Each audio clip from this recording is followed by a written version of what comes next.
We're joined now by Oxford University economist Linda Yueh. Thank you so much for coming in to speak to us. So we seem to be seeing a division on this issue of growth versus austerity, two camps emerging ahead of the summit. Those countries that favour taking more action to bolster economic growth led by the US, and then European governments who want to focus on slashing budget deficits. How is this going to play out, do you think? I don't think they'll come to an agreement on this. And in fact, I'm not so sure they absolutely need to, because what's good for a particular economy is going to be determined by their domestic circumstances. Of course, the G-20 is worried about the impact globally. If too many countries become austere, that is, cut back on demand, whether it's public demand or deficit cutting in their economies, they could plunge the world back into recession, and that's always a risk. But the determination depends on whether or not governments can sustain the level of public borrowing that they currently have, because the determinant of whether or not a country can grow out of a weak recession, strong recession, a weak recovery, is whether interest rates stay low, because interest rates, if they shoot up on the back of very high levels of government deficit, would almost certainly mean there's no chance for the private sector to make up for the withdrawal public stimulus. So the U.S. is privileged in this respect because they issue the world's reserve currency. So they always enjoy very low interest rates and low cost of borrowing. European governments, on the other hand, face a lot of market pressure, and they don't have that kind of advantage. As you say, when countries start cutting back, there are risks to overall global growth. So what are the risks of sucking money out of individual domestic economies at a time when, in these current economic conditions, when the global recovery is so fragile?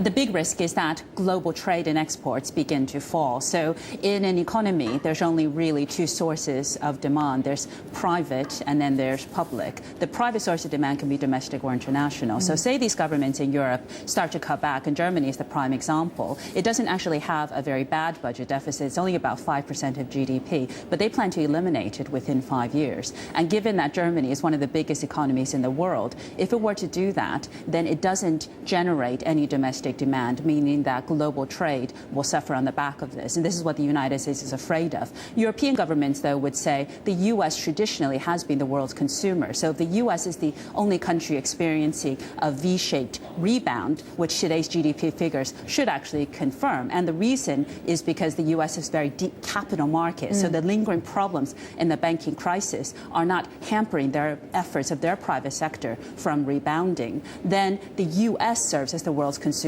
and Europe, in a sense, never has, and at this moment doesn't believe they can, given the kind of bond market pressures on these governments. Should countries like Germany be doing more to boost domestic demand?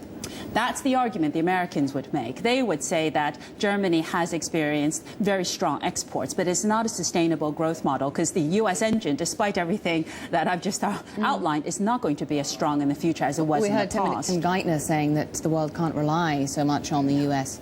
for precisely that. Very briefly, we've seen some heated disagreements between G20 nations over fiscal consolidation, fiscal policy. Do you see much consensus at this point on the issue of financial regulation? No, I think they're also far apart on that. The big debate is over bank levies versus more regulation. I think they'll agree on more regulation, but I don't think the bank levy point is going to move ahead at all. I mean, the Europeans are pressing right now for a global tax on banks and financial transactions to help pay for the cost of the crisis.